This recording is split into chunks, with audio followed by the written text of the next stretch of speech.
sur le jeu de rôle cette année, puisqu'il y en aura une demain aussi sur le GN.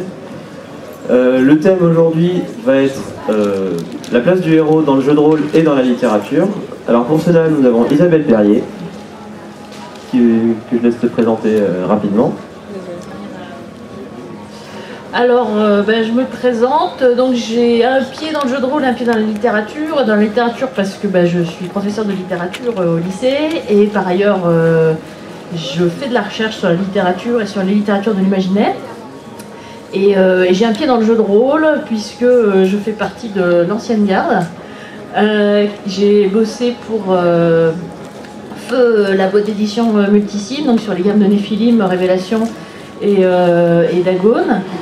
J'ai travaillé sur Casus Belli, ancienne génération.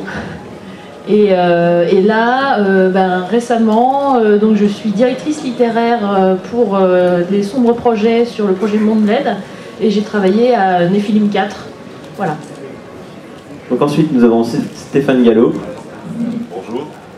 Allô, allô, 1, 2. Parfait. Donc bonjour, Stéphane Gallo. De mon côté, je suis co-rédacteur en chef de Casus Belli, qui est le magazine de la culture rôliste en France aujourd'hui, concurrent de Dissident, qui est un très bon magazine, mais Casus Belli est le magazine grand public, disons. Je suis aussi chroniqueur ludique sur la chaîne Planète Plus Nos Limites, où je travaille dans l'émission Plus ou moins Geek et où j'animerai à partir du 6 décembre une chronique consacrée aux jeux de rôle, jeux de plateau, qui passera à peu près une fois tous les 15 jours. Et je travaille aussi comme auteur pour les 12 singes, pour le 7e cercle et pour les sombres projets, ainsi que comme traducteur pour Black Book Édition. Ensuite, Julien Elbruck. Bonjour, donc moi j'ai un pied également dans le jeu de rôle et un autre dans la littérature. J'ai eu l'occasion de travailler sur différentes gammes au 7e cercle, chez Sans Détour, notamment l'encyclopédie de la Brigade Chimérique, chez Jeanne d'Eau avec Warzo. Et j'ai écrit quelques nouvelles à droite à gauche. Je suis anthologiste, c'est Rivière Blanche. Et j'ai écrit différents courts romans sous la forme de fascicules. Lionel Davoust. Bonjour. Alors, quelle surprise, j'ai aussi un pied dans le jeu de rôle et un pied dans la littérature. Dans la littérature, puisque j'écris des bouquins, Léviathan, qui est une série de thrillers matinée de fantasy urbaine, et l'univers des Vanégir, par exemple La Volonté du Dragon, qui est de la fantasy steampunk. Niveau jeu de rôle, j'en fais depuis toujours. Et puis on fait partie des fondateurs des éditions Extraordinary World Studio, qui éditaient notamment Archeos et Circus, où je participais notamment au système. Puis sous divers pseudos, j'ai fait aussi des suppléments fans officieux pour différents jeux de rôle que j'aimais bien aussi. Et enfin, Romaric Briand. Meilleur pour la fin, c'est ça?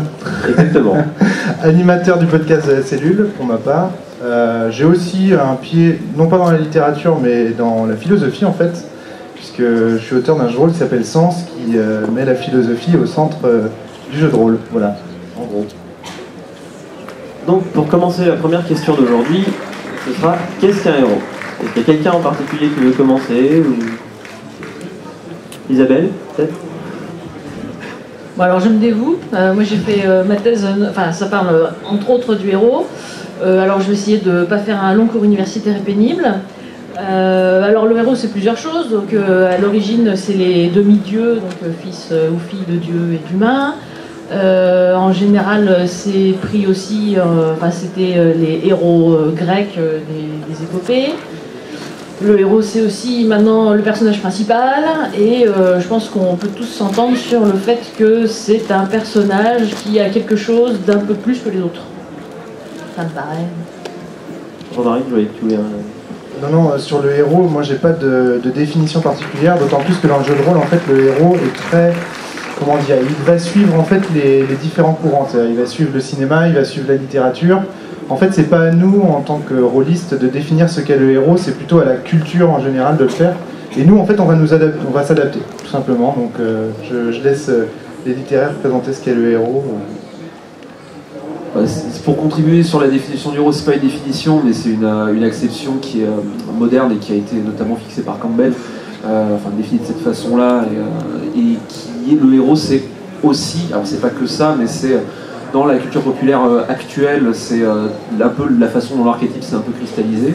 C'est le héros, c'est quelqu'un qui fait un voyage, donc c'est quelqu'un qui doit sortir de sa zone de confort pour accomplir de façon très vaste une quête, et qui peut être une quête personnelle, qui peut être d'aller faire quelque chose à un endroit, et ce voyage-là va le transformer à tel point qu'il va devenir quelque chose de différent, et que quand il reviendra dans sa zone de confort, il se rendra compte qu'elle ne lui correspond pas. Donc c'est l'histoire d'un changement, ce qui finalement est, comme toutes les bonnes définitions, hyper vaste, et finalement une fois qu'on a dit ça, on n'a rien dit, puisqu'il y a quand même beaucoup d'histoires en littérature qui sont transformatives. Mais c'est notamment, quand on regarde c'est très présent notamment chez les scénaristes dans le cinéma américain à Hollywood, c'est une figure, alors c'est pas une définition, mais comme beaucoup de ce qui se fait va en retour cristalliser ce qu'on imagine, cet archétype du changement et de la quête est quelque chose qui est très, très présent dans la culture populaire, très grand public aujourd'hui. Julien Oui, enfin moi je souscris au fait que c'est un personnage qui a un petit côté supérieur, qui a quelque chose que les autres n'ont pas, qui va lui permettre de transcender la réalité, d'agir en fait à son corps défendant des fois, son initiative sur son environnement et prendre part ainsi à l'histoire. Après, ce côté ce petit plus peut varier. Ça peut être du super-héros où là pour le coup c'est quelqu'un qui va avoir d'énormes pouvoirs ou une capacité d'intervenir très très forte, ou un individu lambda, mais quand on commence une histoire, en particulier dans le jeu de rôle avec des individus lambda, il finit toujours quand même par y avoir un petit truc en plus qui va les faire sortir du rang, quoi. C'est-à-dire que plus qu'un être supérieur ou qui dispose de quelque chose qui le place au-dessus de la condition commune, c'est quelqu'un qui se met à l'écart, et qui est mis à l'écart soit par les événements, soit par sa condition, soit par ce qu'il souhaite accomplir. C'est quelqu'un qui dans tous les cas se distingue de la foule à un moment pour une raison quelle qu'elle soit. Et le anti-héros peut se distinguer d'ailleurs en agissant au contraire de ce qu'il devrait faire, contrairement au héros qui lui est plutôt un être qui véhicule des valeurs morales. Et quelle va être la différence entre un héros de littérature et un héros de jeu de rôle? Là, je pense qu'il y a vraiment aucune différence, en fait. C'est le héros de jeu de rôle, c'est juste qu'il est contrôlé par un joueur dans le cadre du jeu de rôle. Et encore pas toujours. Parfois, il est contrôlé par plusieurs joueurs. Donc, il n'y en a aucune, clairement. Même pas au niveau des motifs, par exemple? Je crois pas. Si on reprend le héros d'Antiquité grecque, qui est quand même très...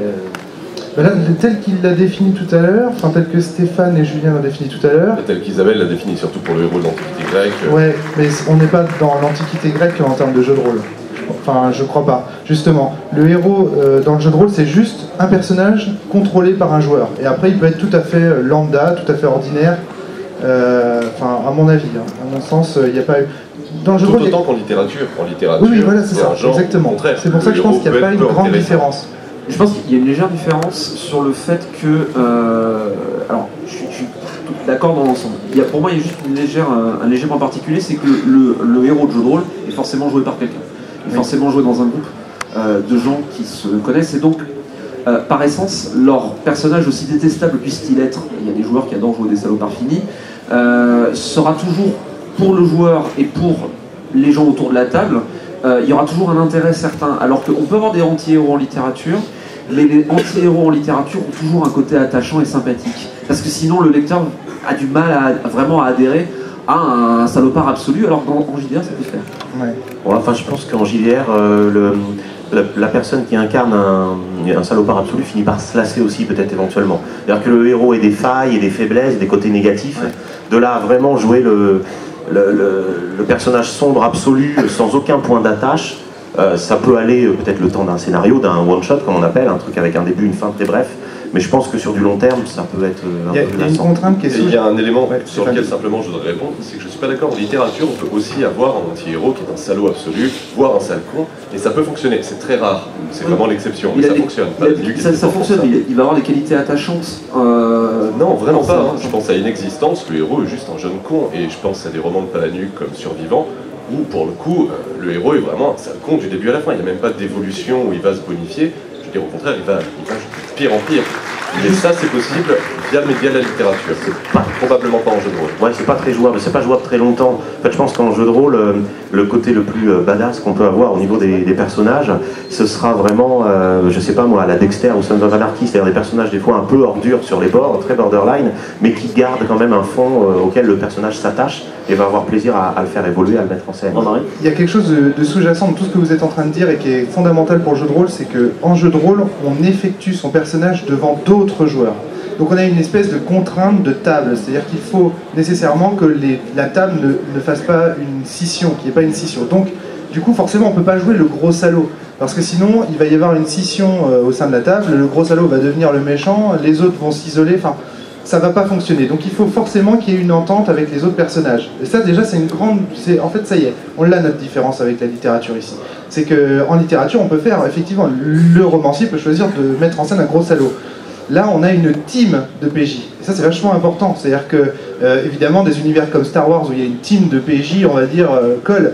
Des univers comme Scooby-Doo, il y a une team de PJ, ça colle. Mais par contre, ça va être vachement difficile, par exemple, de 1984, par exemple, ça va être super difficile de l'adapter en jeu de rôle, parce qu'on a un seul personnage qui subit la coercition d'un monde entier, ça va être beaucoup plus difficile. Quoique, avec des formes plus anarchistes de jeu de rôle, où il n'y a pas forcément un maître de jeu et des joueurs, on pourrait peut-être atteindre ce genre de choses. Je pense à des jeux comme Dirty Secret, par exemple, sortis récemment à la boîte à eux, où là, finalement, le MJ, c'est le joueur. Et les autres joueurs autour de la table vont être amenés à lui mettre des péripéties dans les pattes et d'autres personnages. On peut peut-être faire ça comme ça. C'est pour ça que, est-ce qu'il y a une différence entre le héros de littérature et le héros de jeu de rôle? Oui, si on prend le jeu de rôle dans son acception classique avec un maître de jeu et des joueurs, évidemment, il va y avoir des différences, comme celle qu'on vient de citer. Mais le jeu de rôle aujourd'hui est en train d'évoluer et il y a beaucoup de nouvelles formes de jeux qui, à mon avis, s'adaptent à la littérature au cinéma. Voilà. Mais alors, quelles que soient les qualités intrinsèques de Dirty Secret, qui est un très bon jeu, je ne le reconnais pas en tant que jeu de rôle, pour ma part. On est passé dans autre chose. Maintenant, il y a un autre point, c'est que je pense que la première différence qui se fait entre le jeu de rôle et la littérature, c'est que le héros de jeu de rôle est nécessairement un héros qui agit.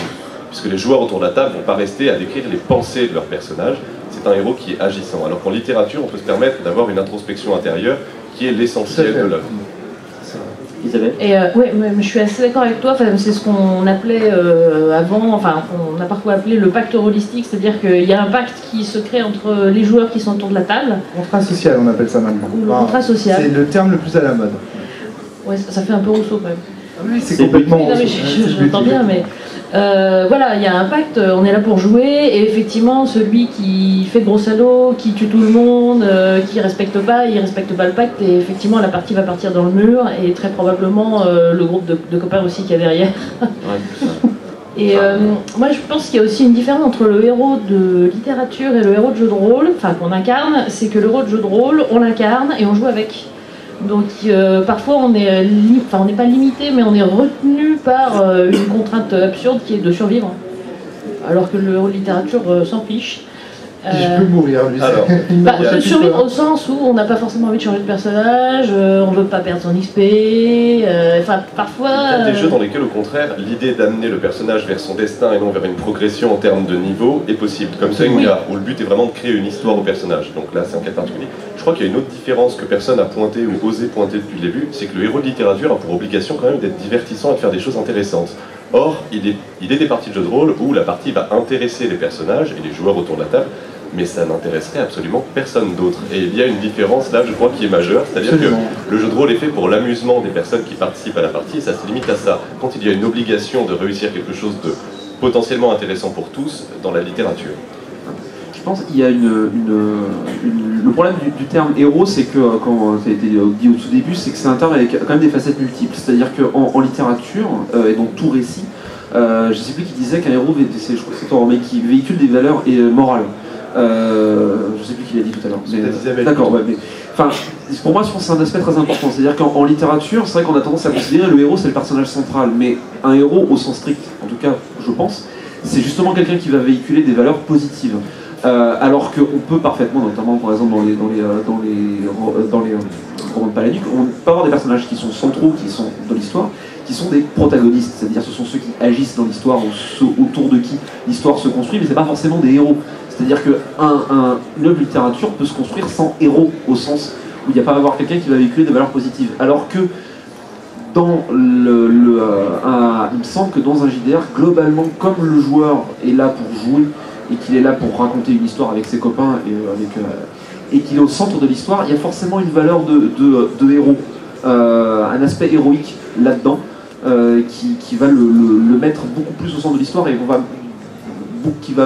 les feux de la rampe vont être beaucoup plus concentrés sur lui, alors qu'on peut avoir des romans sans héros, je pense. Moi, ça me fait penser à Orson Scott Card, qui définissait la différence entre personnage principal, héros et personnage point de vue, notamment dans son livre qui porte ce titre, personnage point de vue, personnage et personnage point de vue, personnage et point de vue, ouais. Dedans, il explique quand même que l'anti-héros peut être, enfin, ça peut rester un protagoniste de toute façon. Est-ce que le personnage de jeu de rôle, c'est pas plutôt un anti-héros selon les deux acceptations qu'on peut avoir, celle de personnage qui est pas un héros à la base, ou celle de personnage qui a des motifs mauvais? Alors là, ouais. Ça dépend de ce qu'on joue en fait, Exactement. je pense. Exactement. On peut, rien que dans un seul jeu, il peut y avoir l'anti-héros à la Han Solo, le héros à la Luke Skywalker, c'est suivant les choix que fera le joueur lors de la création du personnage ou de l'archétype. On peut quand même peut-être faire un petit rappel historique pour le jeu de rôle. Il y a quand même différents types de héros qui se sont développés au cours de l'histoire du jeu de rôle. Je pense, il y a le premier type de héros, on va dire, c'est le héros vénal, compétiteur, qui a envie d'être le plus fort possible et qui a envie d'acquérir le plus de biens matériels, d'équipements possibles, etc. Ça, Le cogneur de monstres. Le cogneur de monstres, exactement. Le DPS, le PEX, celui qui veut des points d'expérience et voilà, qui va parcourir son donjon pour augmenter sa puissance. Ça, c'est le premier type de personnage de jeu de rôle qu'on a vu historiquement. Avec, tu dépeins quand même de manière très négative, alors que fondamentalement, on peut aussi le voir comme un héros civilisateur à la grecque qui va défoncer les monstres de manière à libérer les hommes et à leur permettre de récupérer le monde sauvage. Oui, d'accord, on peut l'interpréter autrement. Oui, enfin bon, il est quand même dans un donjon, donc dans un lieu isolé. Et, désolé, mais surtout très vénal en fait. c'est très vénal. Il faut être honnête, je fais l'avocat du diable. Oui, Ouais, je fais c'est un peu l'avocat quand du même, diable, à mon avis. Le deuxième type de héros, c'est le héros explorateur, qui va survenir, je pense, avec un jeu comme Cthulhu, qui va arriver plus tard dans les années. C'est finalement le héros, c'est un espèce à ce moment-là de simulacre. Et là, le héros point de vue, j'aimais bien ce truc-là. C'est pas mal. C'est un simulacre pour un joueur pour découvrir un univers en fait. Alors, en l'occurrence, à celui de Lovecraft. Là, on va être en fait le type qui explore, enfin qui comprend que l'univers qui l'entoure le dépasse complètement et qui va faire différents personnages pour essayer d'en comprendre de plus en plus. Sachant qu'il s'en fiche qu'il meurt. C'est de l'anti-progression au contraire, voilà, parce qu'il est de plus en plus fou, de plus en plus Oui, misérable. c'est ça. Et en plus, plus son personnage a de risques de mourir, mieux c'est pour lui, parce que ça veut dire qu'il est proche du secret, proche du mystère. Donc il va tuer un maximum de personnages, et donc du coup là c'est le joueur, le héros, à l'intérieur, par le simulacre de ces personnages. Le personnage devient simplement un véhicule pour que le joueur découvre le monde. C'est ça. Et c'est là que Il c'est est un certainement pas un personnage. héros. C'est certainement pas un héros. On sait bien que Normalement, c'est désespérant pour ça. le parfois. psychanalyste qui va à l'assaut d'un monstre tentaculaire. Ouais, le personnage qui mesure, lambda, quoi. voilà. C'est là, il n'a pas de don. Exactement. Il n'est pas beaucoup plus fort au combat que le joueur qui l'incarne probablement. Mais sa conduite est héroïque parce qu'il entreprend une cause désespérée qu'il est voué à échouer. C'est un sacrifice souvent, ouais. Et, je vais te dire, il est héroïque parce que surtout il y a un joueur derrière qui sait que de toute façon il s'en fout, c'est que de la chair à canon pour aller pour s'emmener en fait aux révélations, c'est pour ça. Sinon, ça serait Moi, pas je fais quand même ma petite larme à chaque fois que j'ai un personnage qui Il me... faut s'attacher quand même, c'est le jeu, ouais. Donc Toulouse, c'est pas cohérent, quoi. Les personnages ils vont à l'assaut de monstres qui sont bien plus forts qu'eux, ils le savent, enfin, tu vois ce que je veux dire, on s'en fiche limite de la cohérence, c'est le joueur explorateur, le héros explorateur, on accepte ça et voilà. Et puis j'ai envie de dire, le troisième type de héros, c'est celui que va introduire Vampire la Mascarade, qui est un héros plutôt destiné à faire des histoires d'amour, des histoires on va dire plus... alors bon, des histoires politiques, des histoires de complot politique, d'accord, déjà. Donc c'est en fait plus des histoires de relationnelles, c'est ça que je veux dire. Non, je pense que la différence se pas... fait avec Vampire. C'est vraiment un genre particulier. On arrive à quelque chose. La première partie, c'est le héros qui va essayer de progresser. On est dans un héros qui va grandir, avancer. Et le personnage principal, l'objet principal de l'aventure, c'est le scénario. L'objet principal du jeu, c'est le scénario. Dans une deuxième dimension, avec des jeux d'exploration, l'objet principal, ça va être la découverte du monde. Et le monde va être au centre de tout dans ce jeu de rôle. Avec Vampire, ce qui apparaît au centre de l'aventure, au centre de l'intérêt des joueurs, ça va être le personnage. Le personnage devient le moteur central de l'action. C'est ça, exactement. Et donc, voilà, les trois types. Et ce qui est assez marrant, c'est que dans ces trois types de héros, on a en fait trois démarches de joueurs différentes. Et trois démarches, la première qui va être une démarche narrative, où on va créer de l'histoire. La deuxième qui va être une démarche, enfin la première pardon, qui va être une démarche ludiste, le héros vénal. Donc on est en compétition les uns avec les autres, le but c'est d'être le meilleur. Hein. Isabelle, comme perso, il est un petit peu pourri, hein. T'as vu, le mien il est plus costaud. Ça c'est du ludisme, c'est de la compétition entre joueurs. Tu viens de faire 2 erreurs. Tu viens de la tutoyer. Oh zut, j'ai tutoyé Isabelle, mon Dieu. Et je la soupçonne d'être une sacrée optimisatrice. Donc, Ah ouais, bon, non, mon personnage serait probablement pourri à côté. Ok, bon désolé Isabelle pour ces 2 erreurs. Et puis enfin le personnage simulationniste, on va dire, celui qui veut explorer l'univers, voilà, qui va être dans la simulation. Tiens, qu'est-ce que ça fait d'être un chevalier à l'époque de l'Antiquité, ou je sais pas, je dis n'importe quoi. À ces 3 typologies, moi j'en rajouterai une 4e que je sens petit à petit émerger. C'est comment dire, où les joueurs se réunissent pour incarner des personnages dans des ambiances et des jeux très typés, souvent très influencés par la littérature de genre ou le cinéma de genre, ouais. Et dans lesquels le but ça va être vraiment de jouer dans un cadre vraiment défini, ouais. Identifié, dans lequel on s'amuse avec un peu ces stéréotypes, quitte à les détourner et tout ça, mais on est un peu dedans, quoi. Ouais. Jouer dans un genre. Jouer dans un genre. Oui, c'est ça, finalement, presque plus jouer à être un personnage qui est dans un film de genre. Voilà. Harry Potter, voilà. C'est un style très poreux par rapport aux influences de littérature et de cinéma en particulier, mais c'est dans des univers vraiment typés, avec un focus particulier sur une manière de jouer, un système qui permet d'émuler ces codes, et où voilà, c'est l'histoire qu'on va construire tous ensemble qui est le plus important, pas vraiment la progression, l'exploration. Bon, c'est un univers typé, on connaît un peu le monde, et puis voilà, quoi. C'est un genre qui est apparu avec Cops, je crois, vraiment, qui permettait de jouer des flics comme dans une série de flics, comme dans une série policière classique. Donc vraiment un genre bien particulier qui maintenant s'est ouvert beaucoup vers la SF et le pulp. Ce qui débouche d'ailleurs pour moi aussi sur une tendance qu'on a de plus en plus facilement, qui sont les jeux que j'aurais envie de dire à expérience, qui sont avec des systèmes très particuliers, pour vraiment qui limite jouent avec ces. Il y a le jeu en soi avec la construction de l'histoire, et il y a tout le méta-jeu autour qui joue avec les je pense que Marie pourrait nous en parler très bien. Ah non, mais c'est ton histoire de jeu expérience. Ouais. Ton histoire de jeu expérience, ça c'est vraiment intéressant. Mais là, tu vois, c'est le joueur qui est au centre de l'expérience. Tu vois, on limite le héros qu'il incarne. En fait, le choix du héros qu'on va lui faire incarner est lié à l'expérience qu'on a envie de lui faire ressentir. Tu vois. Mais c'est pour ça que j'ai envie de dire que héros de littérature, héros de jeu de rôle, en fait, les deux vont aller ensemble. D'ailleurs, dans le héros que tu signalais tout à l'heure, Julien, il y a cette idée qu'en fait, on va s'adapter à un canon littéraire. Le canon d'Harry Potter, le canon de Star Wars, Tolkien, etc. On va choisir un canon esthétique, littéraire, cinématographique, et puis on va quel effet ça fait d'être Bilbon Saquet à la Comté, etc. Voilà, c'est ça. Donc c'est lié. Ça me fait penser aussi à ce que disait Olivier Caïra, qui est que le jeu de rôle ne peut émerger dans une société qu'à partir du moment où les membres de cette société ont une culture commune. Et oui, parce que lorsqu'on décrit un vaisseau spatial, si parmi nous il y a quelqu'un qui n'a jamais entendu parler de SF, il ne sera pas capable d'imaginer ce que ça représente. Ouais, j'exagère bien sûr, aujourd'hui je pense que justement le socle commun est tellement commun que tout le monde est capable d'imaginer un vaisseau spatial. Mais en gros, l'idée elle est là. Donc le style, le héros de genre est très facile, parce que comme tout le monde a la même base culturelle, on a tous vu les Star Wars, mettons, autour de la table, c'est très facile de dire, il y a un site, il est devant la porte s'ouvre, en plus tu vois, la porte s'ouvre comme ça, attention. Enfin, cela dit, n'oublions pas qu'il y a le livre de base, qui est un objet qui est commun normalement à tous les joueurs, qui peuvent se partager de manière à être sûr de partager la même expérience, la même vision, le même univers, qui leur est à tous donné et proposé. Romaric, tout à l'heure tu parlais de la théorie GNS de Ron Edwards. J'ai pas dit GNS. Oui, je n'ai pas parlé de ça. Tu as quand même dit des choses qui en découlent largement, un peu modernisées. Est-ce que tu voudrais pas en parler un petit peu aux gens? Je suis pas très compétent.